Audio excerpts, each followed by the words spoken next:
ご主人の先族の家族の伝統、継続されたことを知っておりますし、ご主人のお父様は、安倍晋太郎は、我が国との関係のためにも貢献されました。Мы очень благодарны за его позицию. Мы с уважением всегда относились к его работе на этом направлении и помним о его вкладе в развитие российско-японского сотрудничества. ご主人のご尽力に心から感謝を申し上げますし、私たちはいつもご主人に対して尊敬を持って、ご主人のロ日関係の発展のご貢献を心の中で温存してまいりました。Его жизнь трагически оборвалась в результате террористического акта. ご主人はテロ行為によって悲劇的に亡くなられました。Но память о нем и о его деятельности, о его работе у нас в России бережно хранится. ご主人およびご主人のご尽力、仕事に関する記念はロシアにおいては大事にされています。Я очень рад вас видеть. 改めてご歓迎したいと思います。Добро пожаловать. この度はお忙しいところ時間を作っていただき、お会いできることができて大変感謝しております。Я очень благодарна вам, что вы нашли время в очень вашем сейчас особо напряженном графике для встречи со мной. 私も何回か主人と一緒にこのモスクワに来させていただいて、本当に懐かしく思い出しております。Как вы правильно сказали, я неоднократно сопровождал своего супруга в поездках по России, и когда приехала сейчас, у меня возникли очень сильные ностальгические чувства. 今言っていただいたように、安倍の父が外務大臣として、日露の関係、大切にしていたことを受けて、主人も日露関係、尽力をしていたと思います。Вы правильно отметили, что и отец моего супруга Синтаро в качестве министра иностранных дел содействовал развитию отношений с вашей страной, и мой муж стремился продолжить эти традиции и прилагал усилия к этому. 27回首脳会談をしていただいたと聞いてますけれども、その中で、他のどの首脳にも来ていただかなかった、主人の大切な山口県に来ていただいたことは、いかに主人がその日露関係、プーチン大統領との関係を大切に思っていたかという表れであると思います。Действительно, вы встречались с господином Абе, с моим супругом много раз. Если посчитать, то получится 27 раз. И уже само это свидетельствует о том, какой вклад он пытался внести в двусторонние отношения. Но могу отметить тот аспект, что вы посетили префектуру Ямагути, его родину. Далеко не каждый и никто и другой из высших руководителей зарубежных государств не были там. То, что там вас принимал, свидетельствует о его особо искреннем отношении к вашей стране. 山口県の人たちにとっては本当に誇りであり、未だに語り継がれていることでもあり、また山口県のお酒を気に入って飲んでいただいたことも本当にみんな喜んでおりました。Жители префектуры Ямагути до сих пор с теплотой вспоминают. Для них это большая гордость, то, что вы посетили их префектуру и попробовали местные достопримечательности в виде саке. И это для них очень дорогая память, которая до сих пор на устах у всех. 今ウクライナとの残念な戦争の中で、主人はプーチン大統領にもお会いしたいというふうに言っていましたけれども、なかなか叶わないうちに亡くなってしまったので、今日は主人が亡くなった時温かいメッセージをいただいたり、今まで何度もお会いしていただいて、日露関係のいい状況を作るために尽力していただいたということに対して、お礼を申し上げたくて来たところでございます。Сегодня я хотел бы в качестве главной цели своей беседы выразить вам искреннюю признательность за то, что вы так активно развивали диалог с моим супругом и стремились к развитию отношений между нашими странами.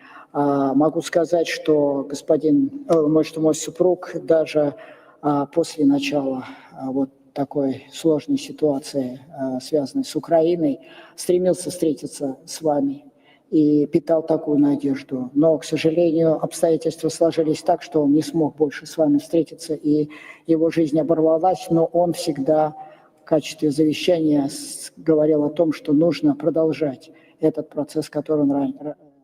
Buenas tardes, pues ahora seguiremos pendientes de esa comparecencia de Putin. De momento, la actualidad, la última hora pasa por la Casa Blanca. Comparece en estos momentos la secretaria general de prensa de la Casa Blanca, Caroline Levy. Vamos a escucharla. 3 judges of the U.S. Court of International Trade disagreed and brazenly abused their judicial power to usurp the authority of President Trump to stop him from carrying out the mandate that the American people gave him. These judges failed to acknowledge that the President of the United States has core foreign affairs powers and authority given to him by Congress to protect the United States economy and national security. Congress had created the National Emergency Act to provide the congressional framework to strike down improper IEEPA use. And any questions over whether President Trump improperly imposed these IEEPA tariffs were already adjudicated in Congress following Liberation Day. Congress firmly rejected an effort led by Senator Rand Paul and Democrats to terminate the president's reciprocal tariffs. The courts should have no role here. There is a troubling and dangerous trend of unelected judges inserting themselves into the presidential decision-making process. America cannot function if President Trump, or any other president for that matter, has their sensitive diplomatic or trade negotiations railroaded by activist judges. President Trump is in the process of rebalancing America's trading agreements with the entire world, bringing tens of billions of dollars in tariff revenues to our country, and finally ending the United States of America from being ripped off. These judges are threatening to undermine the credibility of the United States on the world stage. The administration has already filed an emergency motion for a stay pending appeal and an immediate administrative stay to strike down this egregious decision. But ultimately, the Supreme Court must put an end to this for the sake of our Constitution and our country. With Congress returning next week, it's critical that Senate Republicans maintain the momentum and quickly pass the One Big Beautiful Bill. The One Big Beautiful Bill will truly make America safe and prosperous. The One Big Beautiful Bill includes the largest border security investment ever. That's why the law enforcement groups are lining up to encourage its swift passage. The National Fraternal Order of Police, the largest police union in the country, just endorsed key provisions of the bill. The FOP president announced their strong support, saying the One Big Beautiful Bill Act is more than legislation. It is a promise kept to the public safety officers across the country and a bold step toward an economy that respects, rewards, and uplifts the people who keep it safe. And the National Border Patrol Council, which represents nearly 20,000 Border Patrol agents, hailed the legislation as well.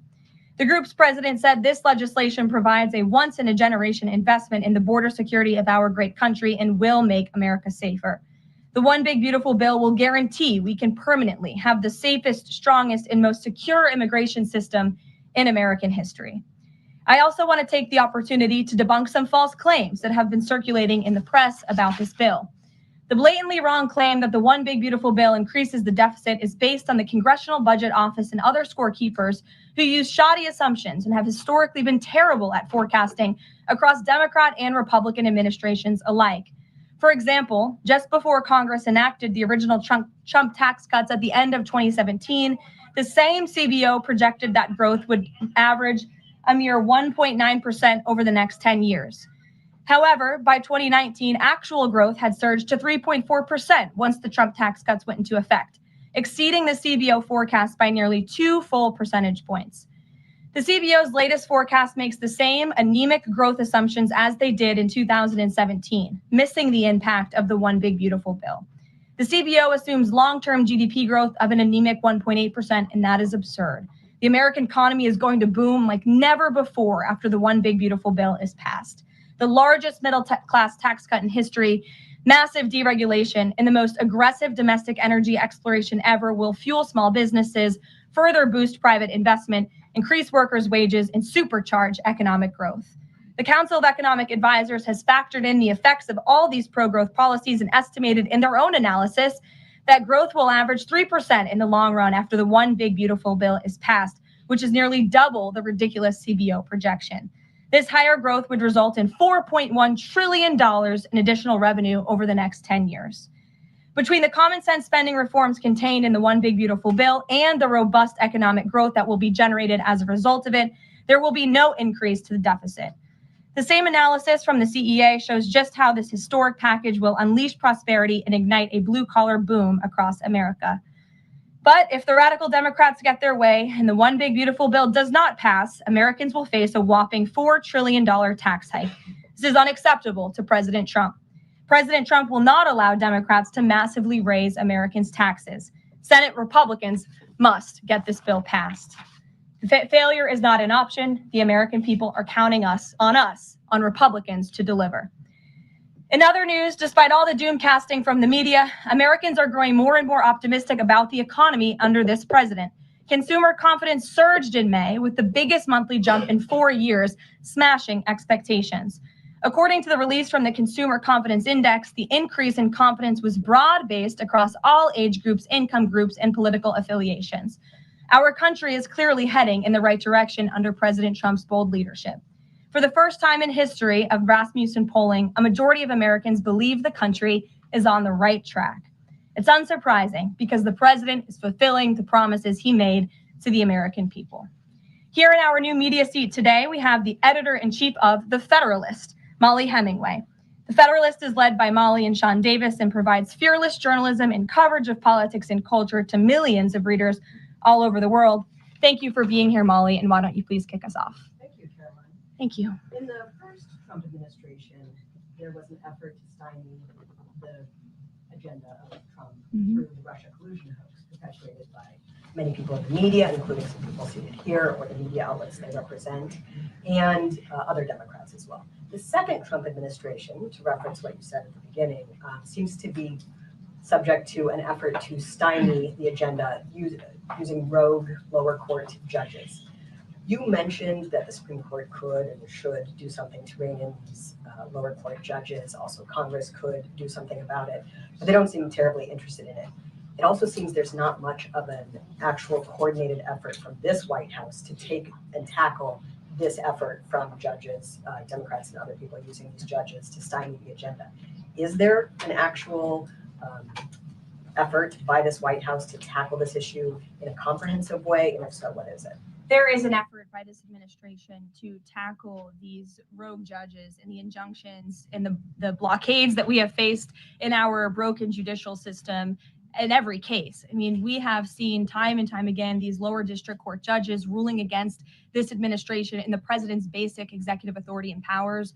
And this administration is fighting every single one of those battles in court, including already the block that came down from the tariff court, the IEPA court last night. And as on my way out here to the briefing room, I understand that there was another district court judge right here in Washington, D.C., who ruled against the president's tariff power. And I will get to the heart of your question, and I'm glad that we are addressing this in the room today, because nationwide injunctions ordered against the first Trump administration, Trump 1.0, account for more than half of the injunctions issued in this country since 1963.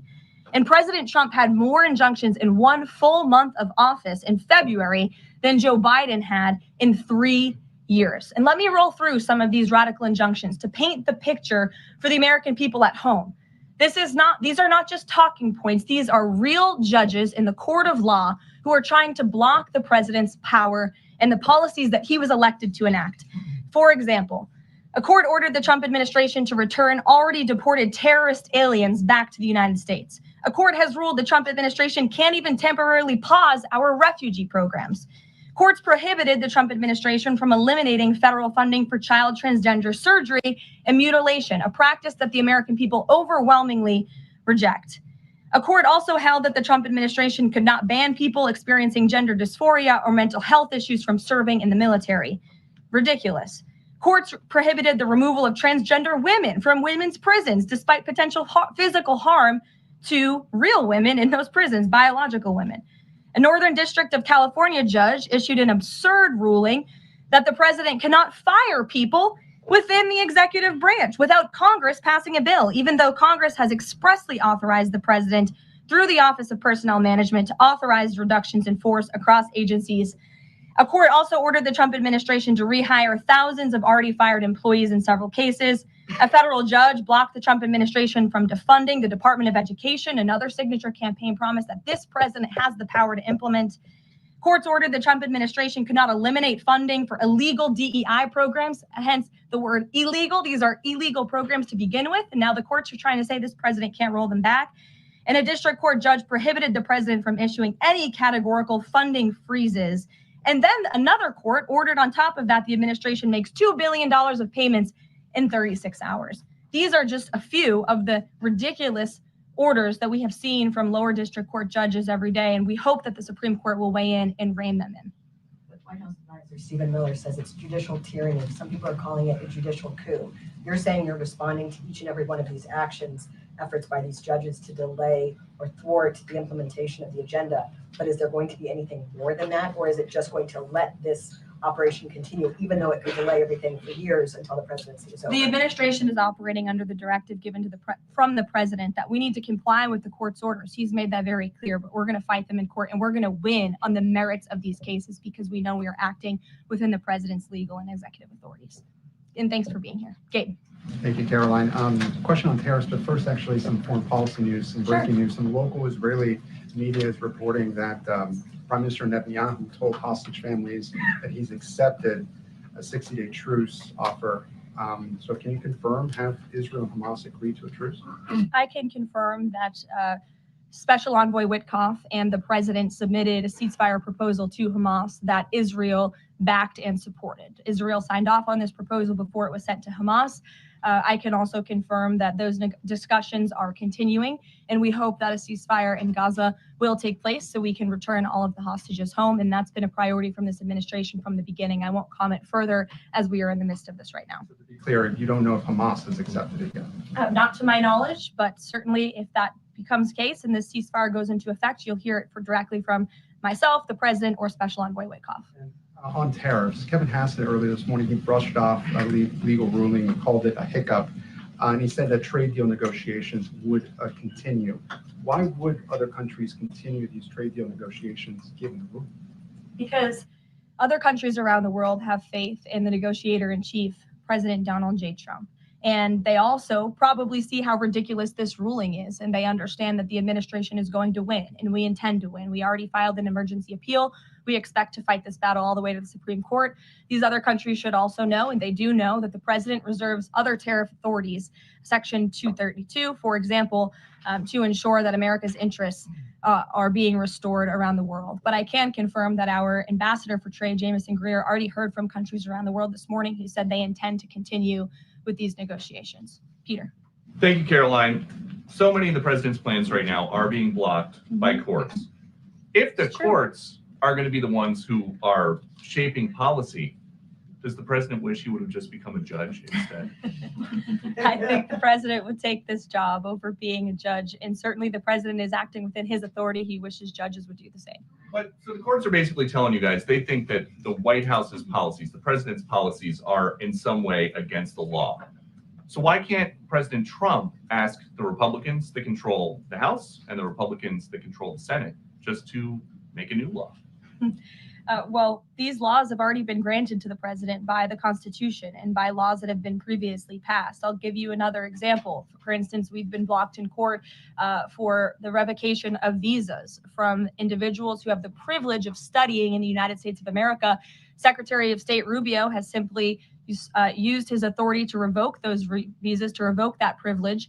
And we've seen the courts try to block that. So if these judges want to be the Secretary of State or they want to be the president, they can run for office themselves. It should be the other way around. But all of the actions the president has taken rely on legal authorities that have already been granted to him by our nation's existing laws. And on a different topic, there are some folks in President Biden's inner circle who are now in talks with Republicans in Congress to give interviews about how they may have handled President Biden's decline.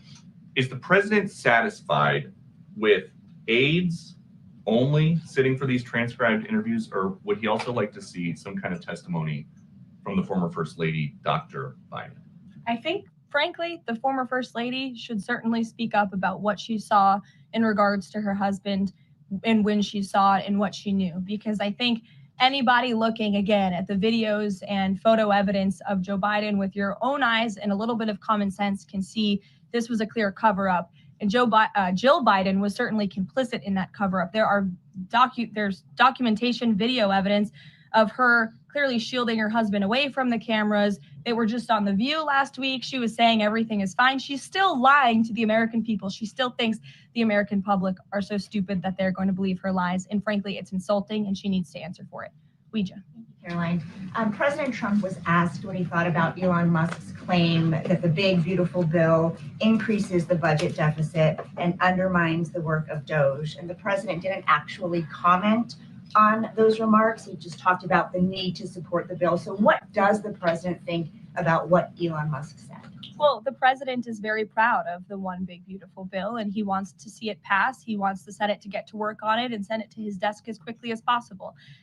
Of course, as you know, Elon Musk announced last night his departure as an official special government employee from the Trump administration. We thank him for his service. We thank him for getting DOGE off of the ground, and the efforts to cut waste, fraud, and abuse will continue. So he doesn't have any comment about Musk saying it adds to the deficit and it undermines all his work? The president commented on this. I commented on it. I told you that this bill saves $1.6 trillion, according to the Council of Economic Advisors and the analyses that the president believes in. So he gave a comment. I give a comment. Just because you don't like that comment doesn't mean it's not a comment. Rachel. Thanks, Caroline. Back on trade, I know you said the White House is going to fight this ruling in court. Is the administration actively reviewing other avenues, other options to carry out the president's trade policy? The president's trade policy will continue. We will comply with the court orders, but yes, the president has other legal authorities where he can implement tariffs. However, it does not dispute the fact that the president was right to declare a national emergency when it came to fentanyl and when it came to our crippling deficits and the lack of critical supply chains here at home. That is the reasoning for the president's tariffs. And the court didn't dispute those facts, by the way. And there have been other courts that have reaffirmed the president's position. In fact, a ruling in federal court earlier this month shows that the administration is in the right, said we will win on appeal. A federal district judge in Florida ruled that IEEPA, in fact, does grant the president the authority to unilaterally impose tariffs. And 20 years ago, I will add, they are not a court, the New York Times editorial board responded to the January 2005 trade deficit of $58.3 billion by writing an editorial entitled Dangerous Deficits. And since then, our trade deficit has more than doubled. The U.S. trade deficit in January totaled a whopping $131.4 billion. So people on both sides of the aisle, pundits, lawyers, legal scholars, politicians have all agreed that it is a national emergency, our trade deficits and our lack of critical supply chains here at home. It's just President Trump was the first president to actually act on it, to restore that wealth and that prosperity to the United States of America. And it's very unfortunate that the courts are now blocking his attempts to do that. Has the administration then reached the point where you are actually asking your economic advisors to start reviewing other avenues to implement the president's trade policy, or do you want to just see this legal process take place for now? We can walk and chew gum at the same time. We are doing both. Josh. The Fed says the president met with the Fed chair earlier today. I'm wondering if you can give us any readout of that meeting. The Fed also says that they discussed the economy. I imagine the president might have shared views on rates as well. But what can you share with us? I can share with you that we saw, the president and I both saw the statement that the Fed put out after the meeting. That statement is correct. However, the president did say that he believes the Fed chair is making a mistake by not lowering interest rates, which is putting us at an economic disadvantage to China and other countries. And the president's been very vocal about that, both publicly and now I can reveal privately as well. Did he speak at all about his plans for that position, but whether he would seek to move Jay Powell out of that position or keep him in until his term ends? No. Okay. Very quickly on the tariff question, you mentioned Section 232 earlier. Are you suggesting that you might sort of speed up some of the existing 232 investigations, or are you talking potentially using 232 as a replacement power if this ruling doesn't go your way? Of course, you hope it does. I'm not suggesting that. I'm just simply stating the fact that the president has other legal authorities he can use to implement tariffs, and the administration is willing to use those. As you know, we already have applied Section 232 tariffs on specific industries. Yeah, thank you. President Trump said that he needed 1.5 to 2 weeks to determine whether or not he believed Vladimir Putin wanted peace. He has been in office now for 4 months. What does he believe is going to happen in the next 1.5 to 2 weeks that would change his opinion? Well, it is my understanding and it is our hope that Russia and Ukraine will engage in direct talks and negotiations next week in Istanbul. And we believe that meeting is going to take place. And that is a meeting the president encouraged and urged for these two sides to come together and negotiate directly. And the president has been clear from the very beginning of this conflict that he wants to see this conflict solved on the negotiating table, not on the battlefield. And he's told that to both leaders, again, both publicly and privately. So hopefully next week, it will move the ball forward in this. He's going to participate in those conversations? We will let you know if the president plans to send a representative. I'm not tracking that at this time. Kelly in the back. Thanks, Caroline. Sure. I wanted to just clarify once and for all the Qatari jet, the sale or the gift, because the Qatari government is asking the U.S. to clarify that the jet's pending transfer was initiated by the Trump administration. So is this something that the White House is going to do? The amount of questions we've received, and we've been incredibly clear, and I have answered this, the president has answered this, the Department of Defense has answered this. This is a government-to-government gift transfer from the Qataris to the Department of Defense, to the United States Air Force. It is now in their hands. And for further details on where that stands, I would defer you to the Department of Defense and the United States Air Force. I have nothing more for you on that. Deanna. Thanks, Caroline. 2 questions, one on Big Beautiful Bill, one on immigration. Sure. Yesterday, Trump said, we'll be negotiating that bill, and I'm not happy about certain aspects of it, but I'm thrilled by other aspects of it. Wondering if you could, share any specifics on that. And in immigration, do you know how many illegal migrants have taken Trump's voucher program so far and have deported themselves? I believe it's in the thousands of those who have chosen the easier route of self-deportation. And we certainly encourage all illegal aliens who are present within our homeland to take that option. It's a much more pleasant option than being deported, and we will deport you if you're here illegally. That's our intention. As for the first question, what the president was speaking about is how this is a great bill. However, it has come as a result of a hard negotiation. It's difficult to get things done on Capitol Hill, but thanks to President Trump, this bill is moving in the right direction. And thanks to House Republicans and the leadership over there as well, who did a great job mediating both sides of the caucus to move this bill to the Senate. And now the president, again, has told his friends on the Senate side and is already engaged in those conversations to get that bill back to his desk as soon as possible. Sure. Has this administration been briefed about the incident that happened in Gaza on Tuesday during the rollout of the Gaza Humanitarian Foundation distribution of aid to Palestinians there? And should there be a ceasefire, will this administration continue to rely on this foundation for the distribution of aid to civilians? Are you referring, what incident are you referring to? Tuesday, when the aid was rolled out to Gaza for the first time in many months, and meals and food was given to hungry people, thanks to President Trump. Yes, we were briefed on that plan. The president was the reason that aid went into Gaza, and he got the Israelis to support that plan. And I would add that the previous administration rejected such a plan to ensure that these starving and devastated people in the Gaza Strip were given humanitarian aid and assistance. And it was the previous administration that tried to build this pier, if you all remember it. It was brought to my attention this morning, and I thought that's a good point. Why don't I bring that up? Because there's been so much criticism. In fact, it was on the front page of a newspaper this morning about the criticism for this president having a humanitarian heart and giving people badly needed food and supplies. Nobody wanted to talk about how the previous administration failed in that endeavor. They built this pier that cost $230 million. It lasted about 20 days, and more than 60 U.S. service members were injured, as a part of this floating aid pier that did nothing for the people of Gaza. The president is opening up his humanitarian heart to get aid into the region while his team simultaneously negotiates a ceasefire and the return of all hostages. We are moving the ball forward in a positive direction for all people. The president wants to see peace for all people. Jasmine. Thanks so much, Caroline. A notice investigation found that the Hallmark Maha Commission report that was released last week cites studies that appear to not exist. We know that because in part, we reached out to some of the listed authors who said that they didn't write the studies cited. So I want to ask, does the White House have confidence that the information coming from HHS can be trusted? Yes, we have complete confidence in Secretary Kennedy and his team at HHS. I understand there were some formatting issues with the Maha report that are being addressed, and the report will be updated, but it does not negate the substance of the report, which, as you know, is one of the most transformative health reports that has ever been released by the federal government and is backed on good science that has never been recognized by the federal government. Follow-up, can you talk about what tools or research goes into production of these kinds of reports? For instance, is it AI that's used to put together these reports now? I can't speak to that. I would defer you to the Department of Health and Human Services. What I know is just what I told you. Lindsay. Many small businesses that we've talked to since the tariffs have been in place have said what would really help them is a long-term plan so that they can catch up. In light of what's happened now, this trade war with the courts, how will that impact this 90-day window? Will you guys be adjusting that? And how can you help relieve some of these small businesses?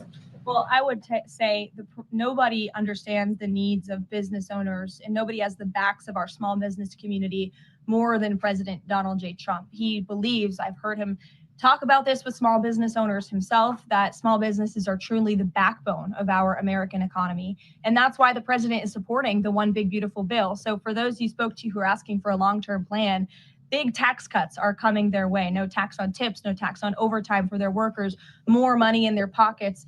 Their bottom lines will be larger. They can pay their people more. Wages are going to go up. Inflation will continue to come down. We've already seen energy prices plummeting as a result of this president's economic and energy agenda that he has been implementing across the federal government, reducing burdensome regulation. All of that is good news for small business owners across the country. That's why they strongly support the president. And that's the Trump economic plan that is underway. And again, you're emphasizing, I believe, the need to pass the One Big Beautiful Bill, and the president wants to see that happen.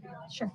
Will you still work within that 90-day window for these trade negotiations? Again, as far as we're concerned, our trade agenda is moving forward, and we've already heard from countries around the world today who will continue to negotiate in good faith with the United States so we can cut good trade deals on behalf of the American people, and we fully expect to win this case in court. Sure. On Golden Dome, the president put out this number of $61 billion. How did he arrive at that? Is that the number it will cost to protect Canada, and is it negotiable, or where did it come from? I can certainly ask the president, and I can check in with our research team, and we'll get you the facts on that number. But the Golden Dome is certainly a significant investment in our nation's national security and homeland security to protect Americans, all of you in this room, from future threats. Have the Canadians been talking in good faith about paying to be in it? I know they expressed some interest. Well, the president has certainly expressed to the Canadians how we are essentially subsidizing their national defense. He brought it up in his meeting with their new leader here. And as you know, we'll be traveling to Canada next month for the G7. So I expect that topic of discussion to come up on that trip as well. Sure. Hi, thanks, Caroline.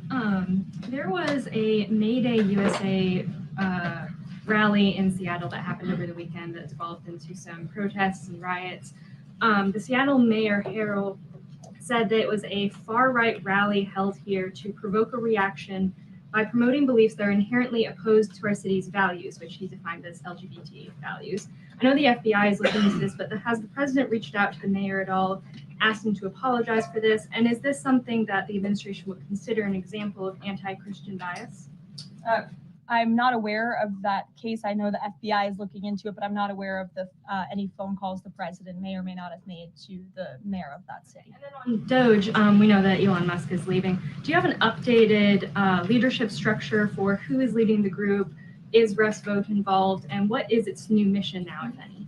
Well, the entire cabinet is involved, and I spoke to the president about it this morning, and the entire cabinet understands the need to cut government waste, fraud, and abuse, and each cabinet secretary at their respective agencies is committed to that. That's why they were working hand in hand with Elon Musk, and they'll continue to work with the respective Doge employees who have onboarded as political appointees at all of these agencies. So surely the mission of Doge will continue, and many Doge employees are now political appointees and employees of our government. And to the best of my knowledge, all of them intend to stay and continue this important work. Is there a Doge leader taking the place of Mr. Musk? Well, again, the Doge leaders are each and every member of the president's cabinet and the president himself, who is wholeheartedly committed to cutting waste, fraud, and abuse from our government. Michael. Thank you, Caroline. There's conflicting reports out of the Middle East right now. Saudi television network Al Arabia is saying that Israel and Hamas have agreed to a 60-day ceasefire. Sources with Hamas are saying that has not been agreed to. If and when that does happen, will we expect to hear something from President Trump announcing that? As I said earlier, yes, indeed. If there is an announcement to be made, it will come from the White House, the president, myself, or Special Envoy Witkoff. Caroline, one big beautiful bill. The president says he's not happy with all aspects of it. What changes would he like to see be made? And can this bill be both big and beautiful? It is a one big, beautiful bill, as the name rings true. And the president, as I said, is currently working with his friends in the Senate who have some recommendations for the bill. Those negotiations and discussions are continuing, but the president's ultimate priority is to get this bill back to his desk for signature. And the president's priorities in this bill are non-negotiable in terms of the tax priorities he wants to see and the large tax cuts in the border investments that are currently in this bill. He is not going to allow them to go away for the American people. Sure, go ahead. Yes, I wanted to ask you about, has the president spoken to any of these foreign leaders about these agreements that have been reached, specifically the case of the United Kingdom that already has an agreement in place after this decision of the court in New York? Has the president talked to foreign leaders about what? About the court decision in New York. Which court decision in New York? The trade court. Oh, the trade court decision. He did speak to the leader of Japan this morning. And he said that was a very good call and a good discussion. And as I said, the president's cabinet, Secretary Lutnick, Secretary Bessent, and Ambassador Jameson Greer have all been in touch with their counterparts in countries around the world to let them know the United States will still be at the negotiating table. And we still expect countries around the world to treat us fairly. Again, I will just close by saying that how ridiculous it is that we have been ripped off. Our middle class has been hollowed out. Our manufacturing base has left and gone overseas. Jobs have been offshored. And now no court did anything about that. No court did anything about hundreds of thousands of people being put out of work, about thousands of factories being closed down, about our deficits going to dangerous levels, as the New York Times has said. But now a court is trying to stop a president from trying to correct those wrongs of the past. And this administration will continue to do that. It's a promise the president made to the American people, and it's a promise they elected him on. We will win this battle in court, and the president will implement his America First trade policies. Thank you, everyone. Is the U.S. Steel situation tomorrow? I can tell you the president greatly looks forward to going to Pittsburgh, Pennsylvania, where he will discuss this historic deal and discuss American jobs and American steel. And we hope to see you all there. Thanks, guys.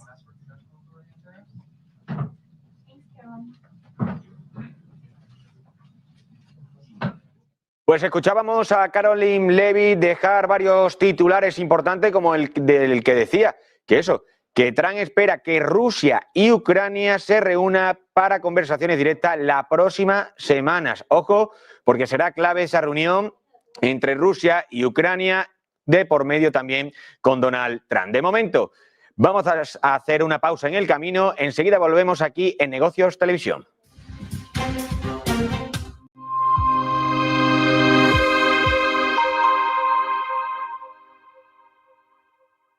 ¿Quién ha sido el gran valor refugio? El oro. ¿Qué está sucediendo con el oro? Es tarde para entrar en el oro. Máximo histórico, más máximo histórico, más máximo histórico.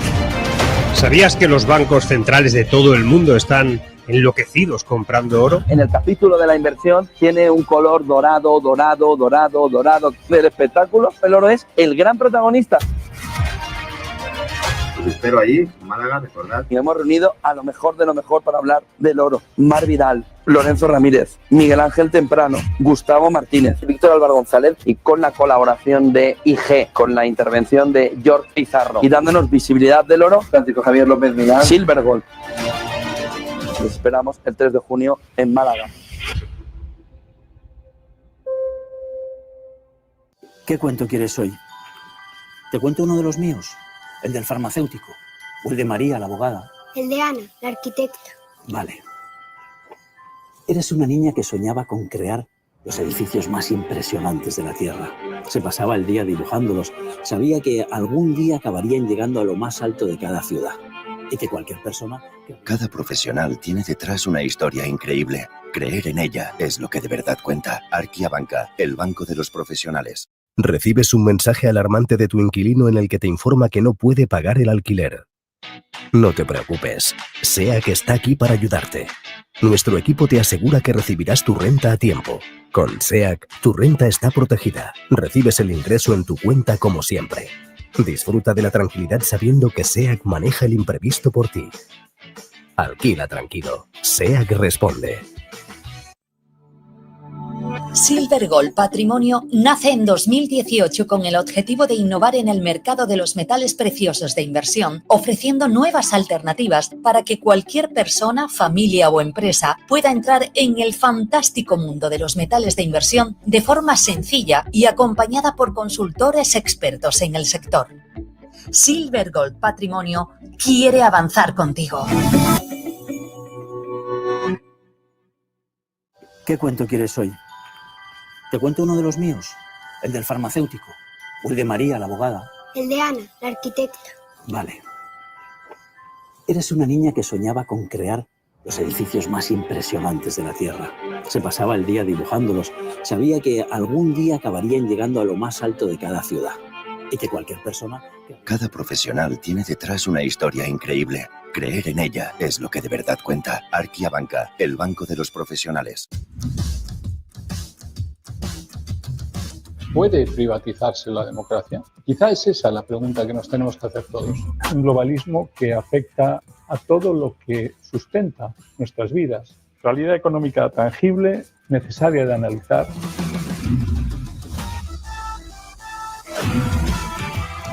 Esa necesidad de analizar el globalismo desde el punto de vista absolutamente económico, tangible y real.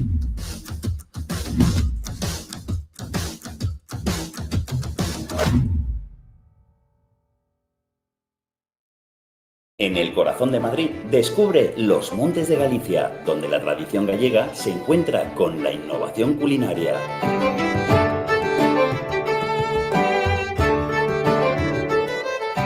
Saborea nuestros mariscos frescos, carnes jugosas y postres caseros.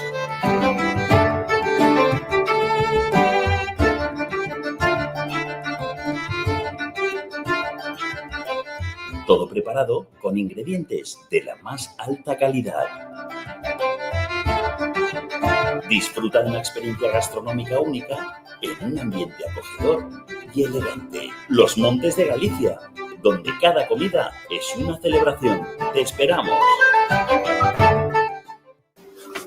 Las toallitas, si se tiran al inodoro, pueden atascar nuestras tuberías y suponen una amenaza para el medio ambiente.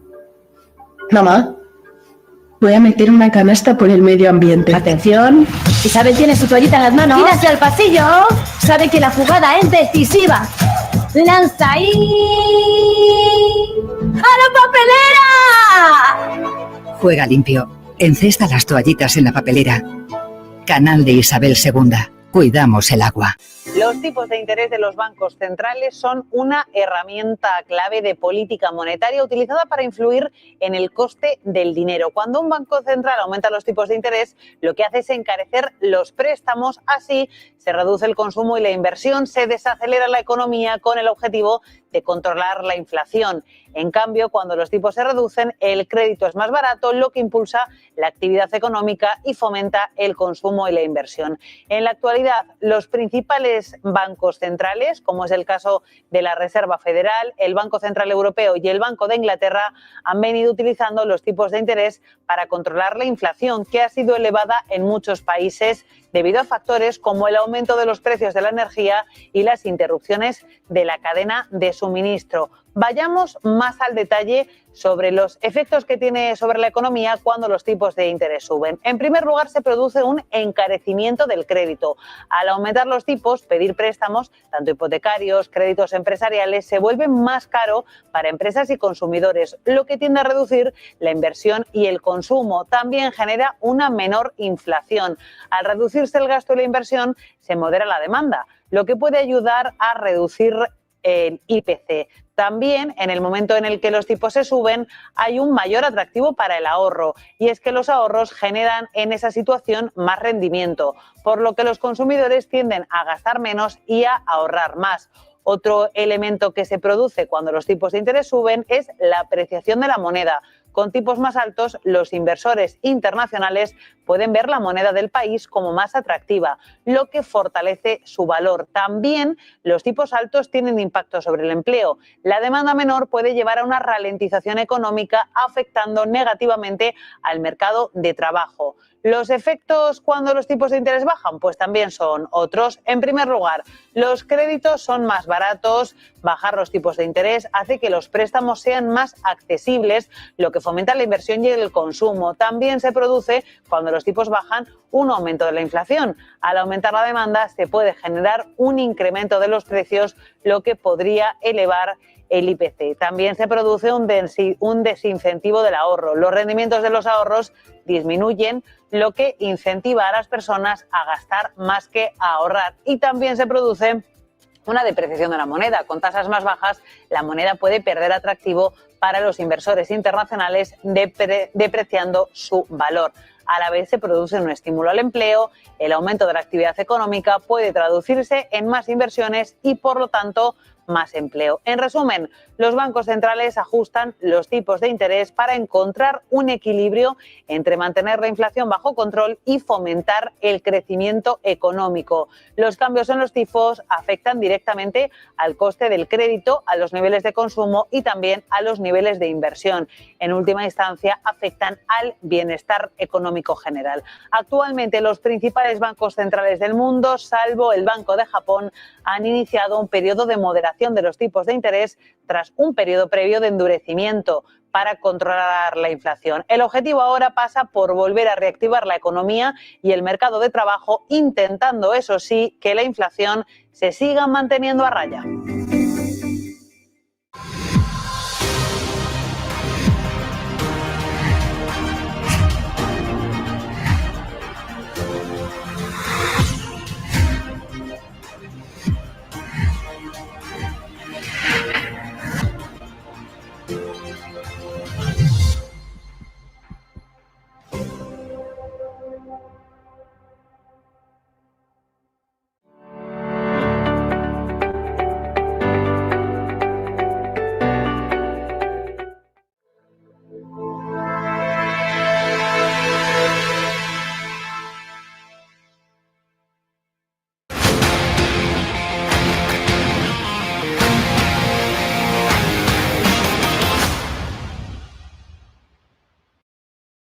Muy buenas tardes y bienvenidos en directo al cierre de Wall Street, 8 en directo de la tarde. ¿Qué quiere decir? Que arranca